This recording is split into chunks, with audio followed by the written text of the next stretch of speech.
everyone to this booth talk about eye tracking in VR. So I'm going to do a presentation and then open up for questions if you have any. So I'm Jokaim, I work with product management regarding our eye tracking platform for VR. So for us, what a true belief is that eye tracking is the next natural step of virtual reality. And that is based on the fact that in virtual reality there is a lack of modality, lack of input methods. You have hand controllers, but the eye is a very natural way of doing interaction in VR. So that's why we really believe it. So, but moving back 1 year, when we were here 1 year ago, we were starting our work in actually putting eye tracking into PC computing.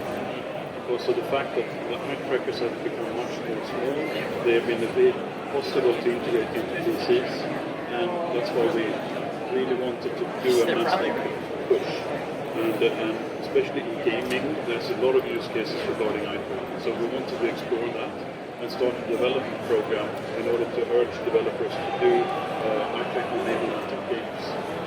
So that's where we started. But during the year, we've had quite a bit of success.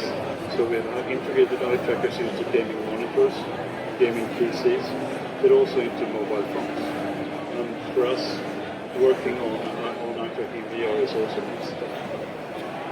Also during the year, some AAA titles integrated eye tracking for PC. And that has been, we established quite a lot of connections and collaborations with the big gaming studios.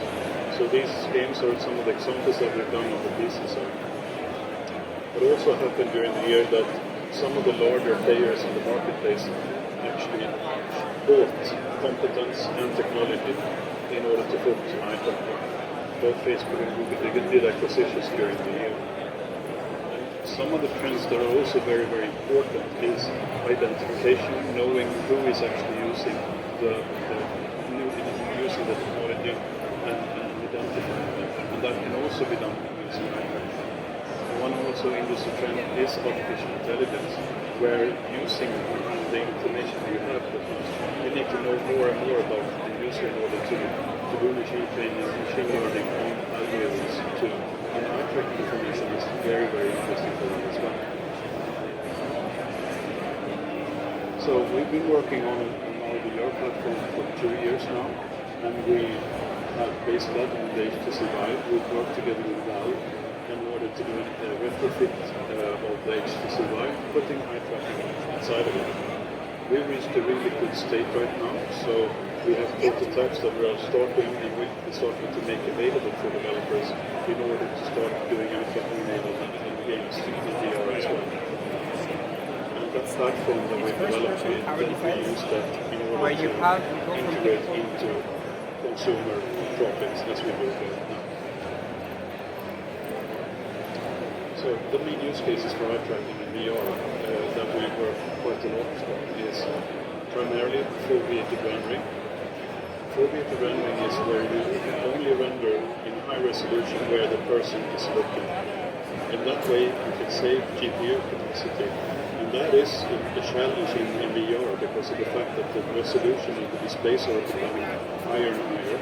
And that means that GPUs are really stepped down doing the calculations. If you can save the number of pixels per user using foveated rendering, then you can reduce the requirements of the GPU, and especially when we're talking about the untethered HMDs that are done, usually based on a mobile SoC, mobile chipset. They don't have the horsepower, so they really need to do a foveated rendering. So with eye tracking, you can do foveated rendering and thus save on GPU.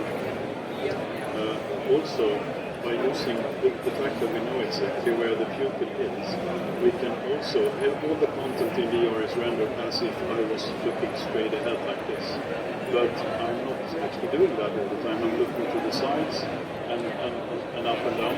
And that means that my pupil position changes. But still the rendering is done as if I was looking straight ahead. That means that some photons that are actually aimed at my eyes will actually miss the pupil, and you will have graphical distortion. Okay. So actually, by knowing the true pupil position, you can adapt the rendering in order to send the photos to the right place in the eye. And also user positioning is a simple use case but really important, because when you put on an HMD, you don't really know if you put it on the right space, on the right place. But we know where the eyes are, so we can help the user adjust the HMD so that the eyes are in the optical center of the lenses. And for the HMDs that have lens scope separation adjustment, where you can change, we can also help make sure that you can do it right, left, correct as well. And then, most important, what kind of interactions can you drive in the content? What can you do with eye tracking from a content perspective? I'm going to show you some, because what we want to do is to make VR really immersive. And that means that it's not that real right now. It is kind of unreal. You point by using your head like this. You have hand controllers that you use. But in real life, I'm not, if I want to look here, I glance over at you, and then I aim my head towards you. In VR, I need to do this.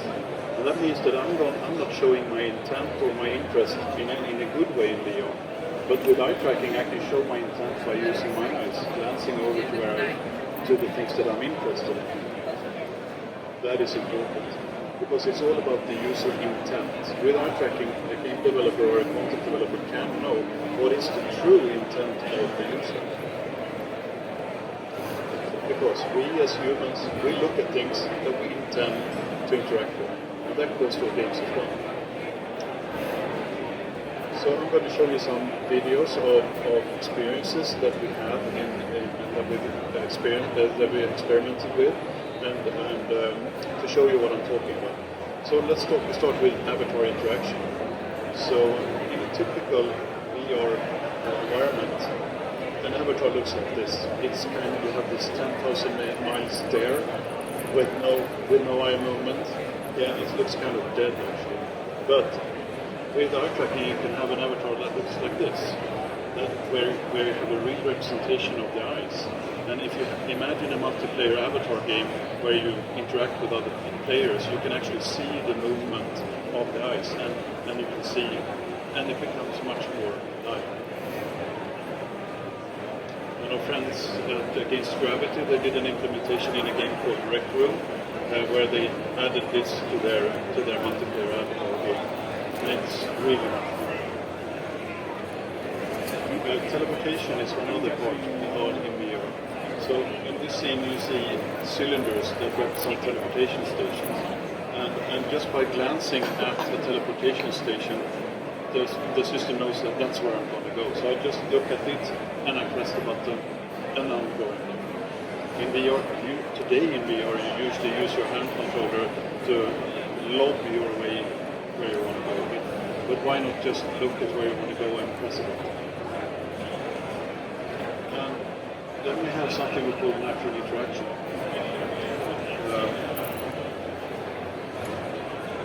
So let's say that you want to do something very simple, like throwing a stone.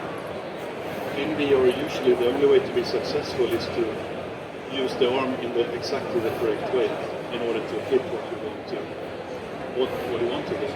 But in reality, you look exactly at what you want to hit. So by having eye tracking, I can actually, the game knows where I'm looking, so it can help me and guide me in order to actually hit what I want to hit. So, and this is just one example. Sometimes it's very hard to pick things up in VR, but why not just look at the things you want to pick up and press a button and you get it?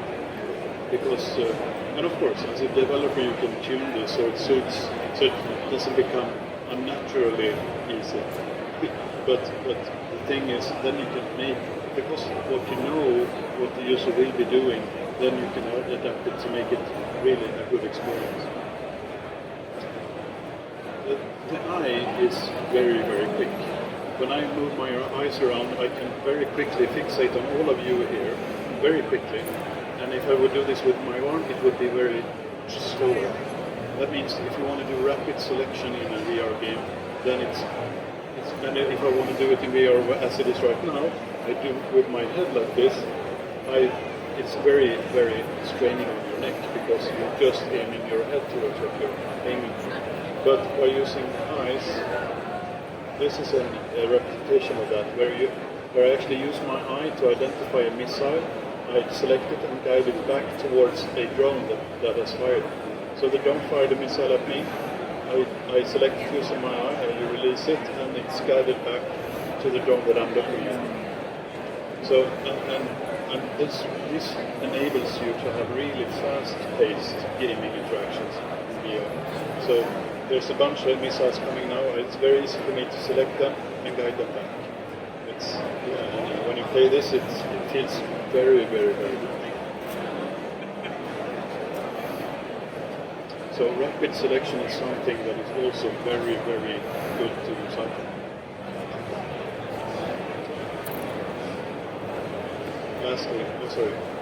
Lastly, game objects have been aware of gaze can also do other kinds of interactions. For instance, the roof here, I just look at the sign, I pull my controller like this and I open or close it. I look at a droid and then it knows that I'm looking at it, so the interaction becomes really quick and easy. If I look at the left droid, it will actually give me some money. Hopefully they will show it in the film. So that's good, because that's where the Alexa is, and this is a menu representation. I open up the menu with my eyes, I look at what I want to buy, and then I get my drone delivery really, really quickly. And then looking at the objects, because I select so quickly, it's very easy to manipulate objects using the hand control. Like that. So making objects aware of gaze makes it possible to do very natural and easy interactions. But also, as we measure all the time, we know what the person is looking at. These pink lines that you see here represent a pattern of where I was looking during the session.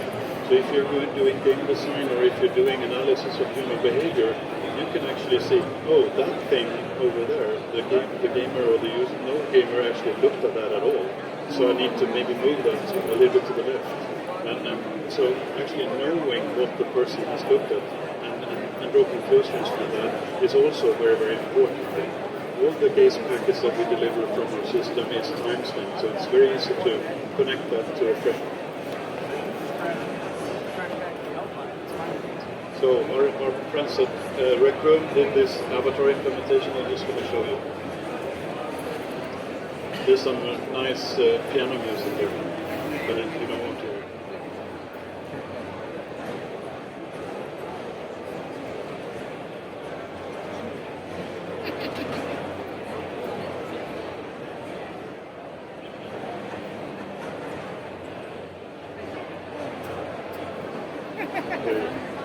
So it's just a small example of what you can do with eye tracking and everything.